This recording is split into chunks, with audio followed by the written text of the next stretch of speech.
दोस्तों, आज हम आपको एक बहुत ही महत्वपूर्ण कथा सुनाने जा रहे हैं। इस कथा के माध्यम से हम आपको यह बताएंगे कि इस संसार में सबसे बड़ा दान कौन सा होता है, जिसे करने से पूर्ण पुण्य की प्राप्ति होती है, और कैसे हम बुरे लोगों की पहचान कर सकते हैं। दोस्तों, इस कथा के माध्यम से आप जानेंगे कि बुरे लोगों की पहचान कैसे की जा सकती है। तो कृपया आप इस कथा को शुरू से अंत तक ध्यान से सुनिएगा, क्योंकि अधूरा ज्ञान मानव जीवन में अनेक कठिनाइयों का कारण बन सकता है। कथा आरंभ करने से पहले यदि आपने हमारे चैनल को अभी तक सब्सक्राइब नहीं किया है तो जरूर सब्सक्राइब करें, वीडियो को भी लाइक करें और अपने प्रियजनों के साथ भी शेयर करें। कमेंट बॉक्स में लिखिए जय श्री राधे कृष्ण। दोस्तों, एक बार भगवान श्री हरि विष्णु जी और माता लक्ष्मी जी क्षीर सागर में अपने आसन पर बैठे हुए थे। तब भगवान विष्णु जी ने देखा कि माता लक्ष्मी जी किसी गहन सोच में हैं। माता लक्ष्मी जी को गहन सोच में देखकर भगवान विष्णु जी मुस्कुराते हुए बोले, हे देवी, ऐसा प्रतीत होता है कि आज आप किसी गहन विचार में डूबी हुई हैं। आप निसंकोच होकर अपने प्रश्न पूछिए, हम आपके सभी प्रश्नों का समाधान अवश्य करेंगे। भगवान विष्णु जी की बात सुनकर माता लक्ष्मी ने कहा, हे प्रभु, आज मेरे मन में एक जिज्ञासा है। मैं यह जानना चाहती हूँ कि इस दुनिया में सबसे बड़ा दान कौन सा है, जिससे पूर्ण पुण्य की प्राप्ति होती है, और बुरे लोगों की पहचान कैसे की जा सकती है। मनुष्य उन लोगों को कैसे पहचान सकते हैं। तब भगवान विष्णु जी ने माता लक्ष्मी जी से कहा, हे देवी, आपने सचमुच मानव जाति के कल्याण हेतु अति महत्वपूर्ण प्रश्न पूछे हैं। यह प्रश्न मनुष्य के जीवन में अत्यंत मूल्यवान है। इसलिए मैं आपको आपके इन प्रश्नों के उत्तर एक महत्वपूर्ण कथा के माध्यम से दूंगा। लेकिन आपको इस कथा को शुरू से लेकर अंत तक ध्यान पूर्वक सुनना होगा। तब माता लक्ष्मी जी ने उत्तर दिया, हे प्रभु, मैं आपको वचन देती हूँ कि इस कथा को मैं पूरी श्रद्धा से सुनूंगी और इस कथा का प्रचार समस्त देवलोक में करूंगी। दोस्तों, भगवान श्री हरि विष्णु जी देवी लक्ष्मी से कहते हैं, हे देवी, एक समय की बात है। किसी नगर में एक राजा राज्य करता था। वह राजा बहुत ही बलशाली, वीर और अत्यंत ही बुद्धिमान था। इसके साथ ही वह धर्मपरायण और दयालु भी था। उस राजा की रानी भी संस्कारी और अत्यंत धार्मिक स्वभाव की थी। दोनों पति पत्नी भगवान भोलेनाथ के परम भक्त थे। वे दोनों प्रतिदिन शिव जी के मंदिर में जाकर उनकी पूजा अर्चना किया करते थे।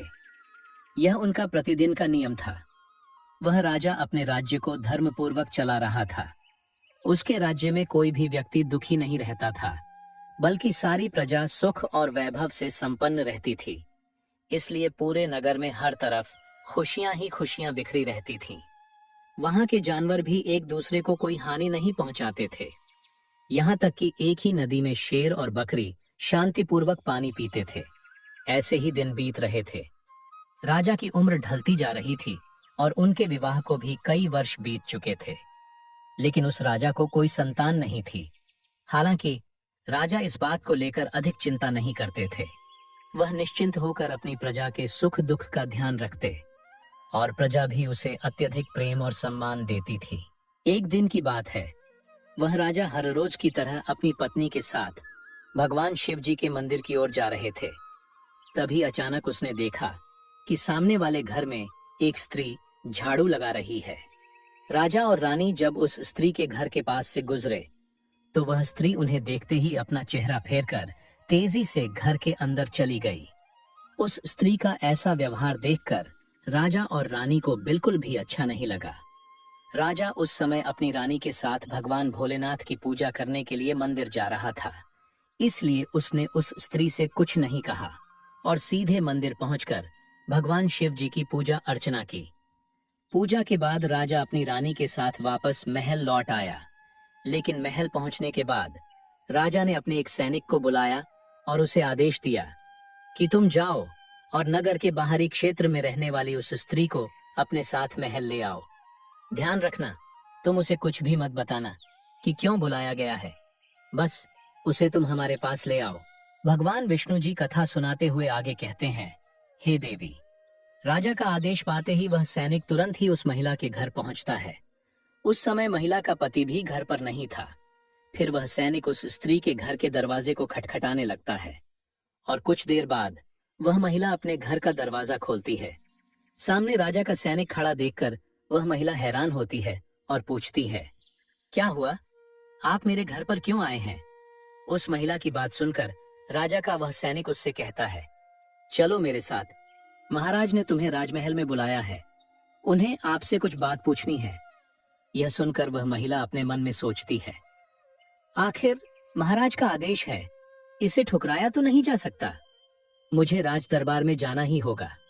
उसके बाद वह सैनिक उस स्त्री को अपने साथ लेकर राजमहल पहुंच गया। महल में पहुंचकर वह महिला राजा को प्रणाम करती है और कहती है, हे महाराज, आपने मुझे अचानक यहाँ राजमहल में क्यों बुलाया है? क्या मुझसे कोई गलती हो गई है? उस स्त्री की बात सुनकर राजा कहता है, तुम मुझे एक बात बताओ, आज सुबह जब मैं और मेरी पत्नी भगवान शिव जी के मंदिर जा रहे थे तो तुमने मुझे देखकर अपना मुंह फेर लिया और मुझे आते हुए देखकर तुम दौड़ते हुए अपने घर में चली गई। तुमने मुझे देखकर ऐसा दुर्व्यवहार क्यों किया? तब वह महिला निर्भीकता से राजा से कहती है, हे महाराज, आप भले ही मुझे मृत्युदंड दे दें तो भी मुझे कोई ऐतराज नहीं, परंतु मैं सच ही कहूंगी, आपके महल में बड़े बड़े विद्वान हैं, पंडित हैं। अगर मैं गलत बात बोलूं तो आप उनसे पूछ सकते हैं कि हमारे नगर में यह मान्यता है कि जो सुबह सुबह आपका चेहरा देख लेता है तो उस व्यक्ति का पूरा दिन खराब हो जाता है। क्योंकि आप संतानहीन हैं, अभी तक आपको संतान की प्राप्ति नहीं हुई है, इसी कारण मैंने आपका मुंह देखकर अपना मुंह फेर लिया था और अपने घर के अंदर चली गई थी। उस महिला की ऐसी बात सुनकर राजा आश्चर्य में पड़ जाता है। वह अपने मन में सोचता है कि यह महिला तो बिल्कुल सत्य कह रही है। यदि किसी नगर के राजा को संतान नहीं हो तो यह उसकी प्रजा के लिए बिल्कुल भी शुभ नहीं माना जाता। उसके बाद राजा उस महिला को वापस अपने घर जाने की अनुमति देता है। फिर राजा अपने मन में यह विचार करने लगता है कि अब मुझे भगवान शिव जी के मंदिर में जाकर संतान प्राप्ति के लिए यज्ञ करना चाहिए। ऐसा सोचकर वह राजा अपने कक्ष में लौटकर रानी से कहता है, हे प्रिय, हमारे नगर के लोग हमारे चेहरे को देखना भी पसंद नहीं करते हैं, क्योंकि हमारे पास अभी तक कोई संतान नहीं है। इसलिए हमें भगवान शिव जी के मंदिर में जाकर संतान प्राप्ति का यज्ञ करना चाहिए। हम भगवान भोलेनाथ के मंदिर में चलते हैं और भगवान शिव से प्रार्थना करते हैं कि वे हमें पुत्र प्रदान करें। राजा की बात सुनकर रानी भी उसकी बात मान लेती है। फिर राजा और रानी दोनों भगवान शिव जी के मंदिर पहुंचते हैं और भगवान शिव जी की पूजा करके संतान प्राप्ति के लिए यज्ञ का आयोजन करते हैं। भगवान विष्णु जी कथा सुनाते हुए आगे कहते हैं, हे देवी, पुत्र प्राप्ति के लिए राजा और रानी ने यज्ञ का आयोजन किया, लेकिन यज्ञ संपन्न होने के बाद भी उन्हें संतान की प्राप्ति नहीं हुई। यज्ञ के निष्फल होने से राजा अत्यंत निराश हो गया। यज्ञ का आयोजन करने वाले पंडित जी भी सोच में पड़ गए। पंडित जी ने मन ही मन सोचा, अब तक जितने भी यज्ञ मैंने किए हैं उनमें से कोई भी यज्ञ आज तक विफल नहीं हुआ है। इसका अर्थ यह है कि शायद इस राजा के भाग्य में ही खोट है और ऐसा प्रतीत होता है कि ईश्वर ने इस राजा के भाग्य में संतान का योग नहीं